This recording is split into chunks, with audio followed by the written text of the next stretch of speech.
Hi friends, I'm so glad you're back.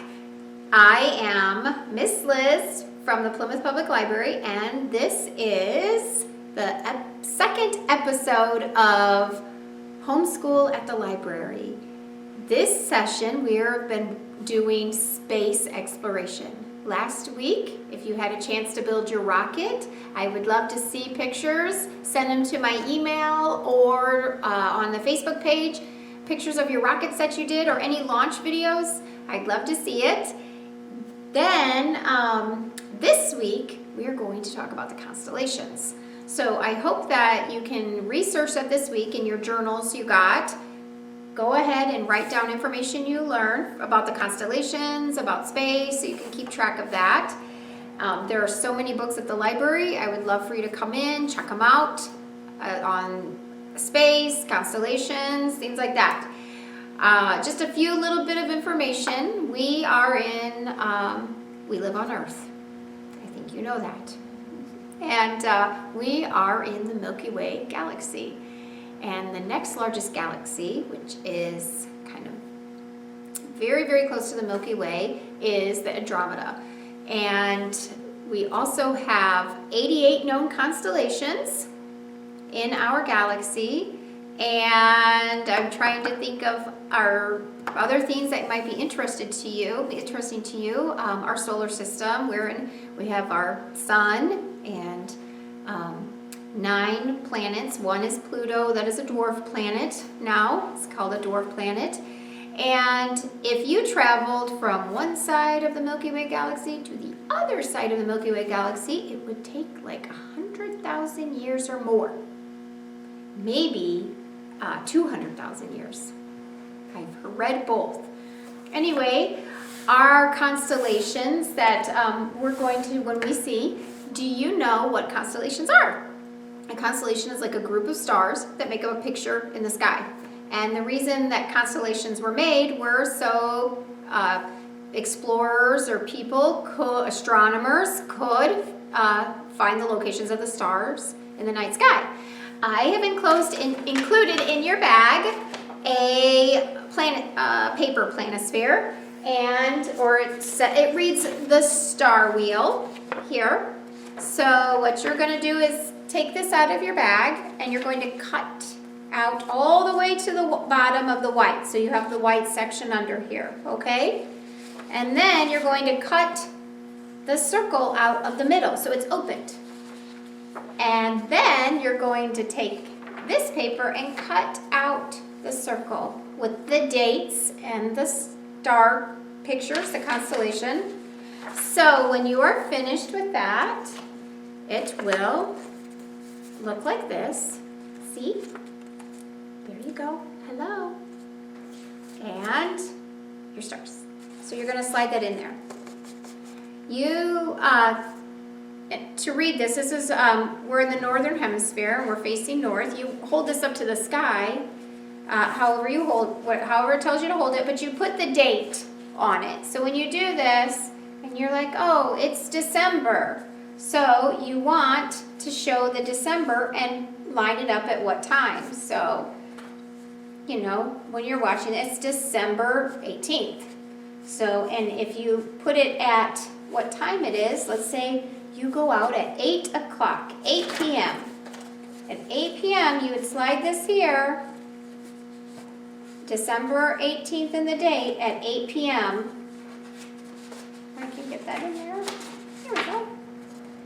And then that will show you what the constellation is supposed to look like. Slide that up. You can kind of gauge. And then when you point that up and look in the sky, that's what the constellations are supposed to look at, and you can look with the names. So there's the North Star, there's all the different, you can look for the Little Dipper, the Big Dipper, and I think in England they call it the Plow. Some places call it the Wagon, it says. So anyways, there's the different constellations, so you can look those up, okay? But for now, I found a really cool video from the Indiana DNR that I wanted to share with you about a group of kids and their leader looking at the constellations and how to recognize them. Here you go.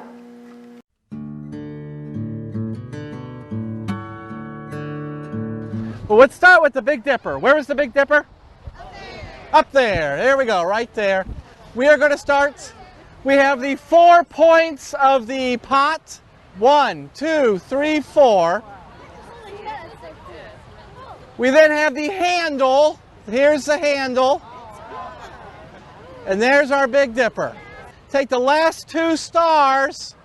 We're going to go 5 times that distance to find the North Star. There's the North Star. Is it the brightest one? No. No, not very bright. North Star Polaris makes up the Little Dipper. The Little Dipper, the handle is crooked. So it comes up, and there's the pot. It always looks like one dipper is pouring into the other one. All the stars will appear to circle Polaris. So through the course of the night, these stars are going to go this way, around Polaris. Go back to the Big Dipper. Notice that the Big Dipper becomes a great sight. If you can find that, you can find a lot of other constellations. I'm going to take the handle of the Big Dipper, and I'm going to follow a real simple saying, follow the arc to Arcturus. The Arcturus is the bright star right there. Arcturus is part of a constellation called Boötes. Boötes is the herdsman. And Boötes, let's see here, he comes up like this. Next to the Little Dipper, we can jump over to the giant W in the sky. Queen Cassiopeia. One more circumpolar constellation. He has to see Draco the Dragon. If you can find the Big Dipper and the Little Dipper, Draco cuts right between them. What I look for is I'm going to look straight up and look for 4 stars that make a kite. Those are the eyeballs. Draco comes down, up, and around right through it. All of these constellations can be seen any night of the year.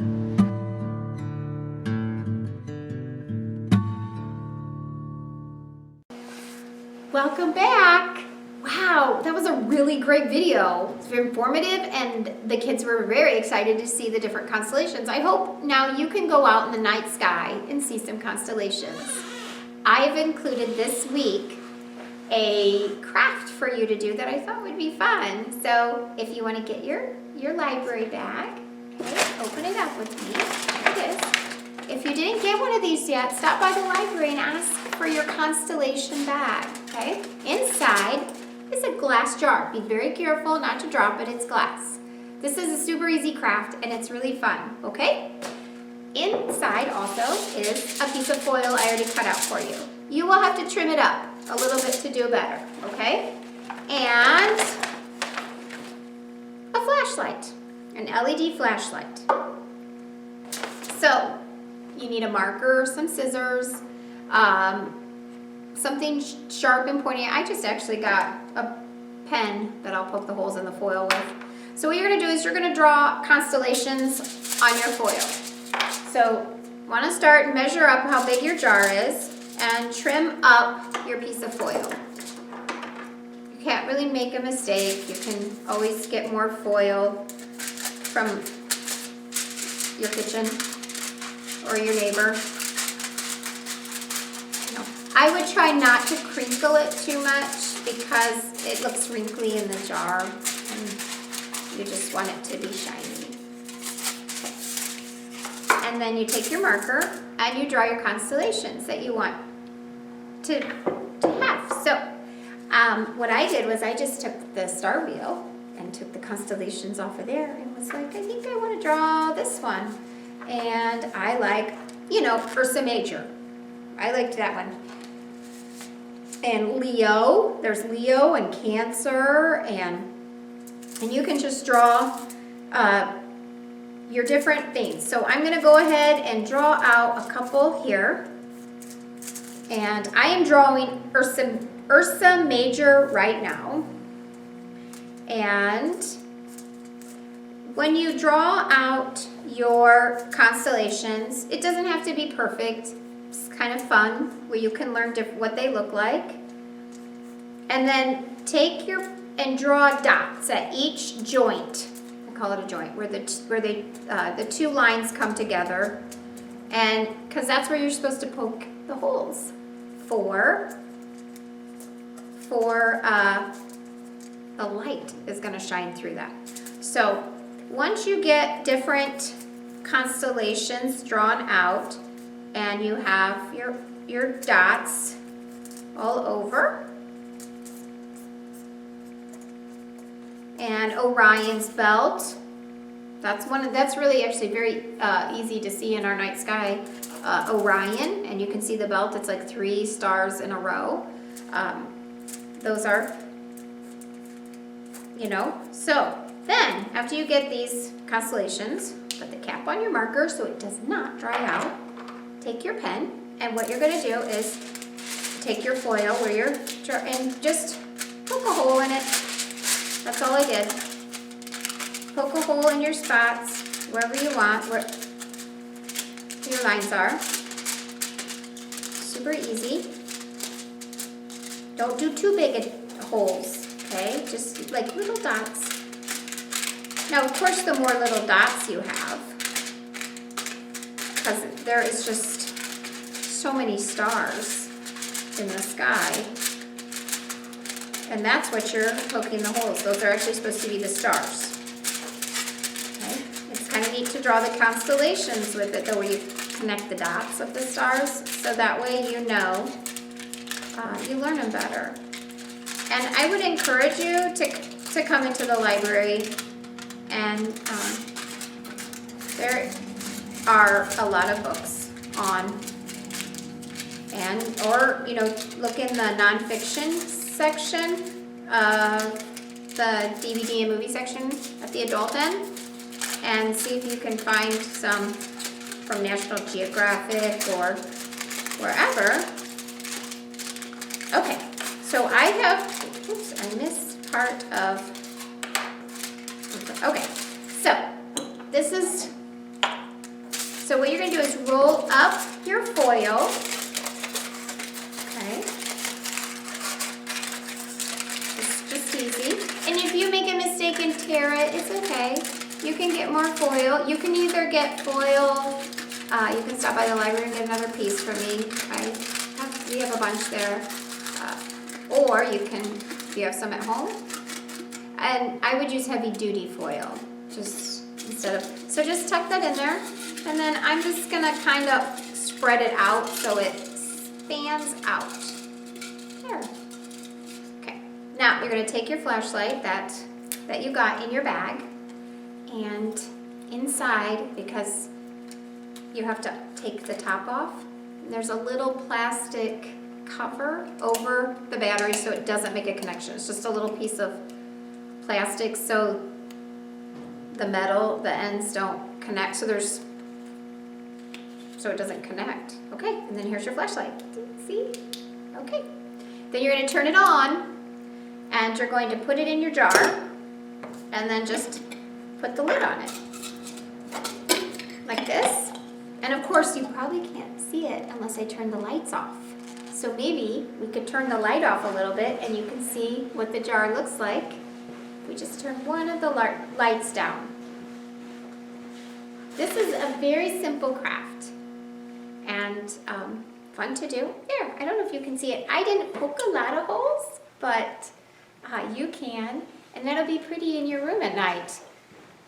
And you can do a bunch of them. You can decorate the top, put black felt or whatever you want on it, and there's your night light for the night.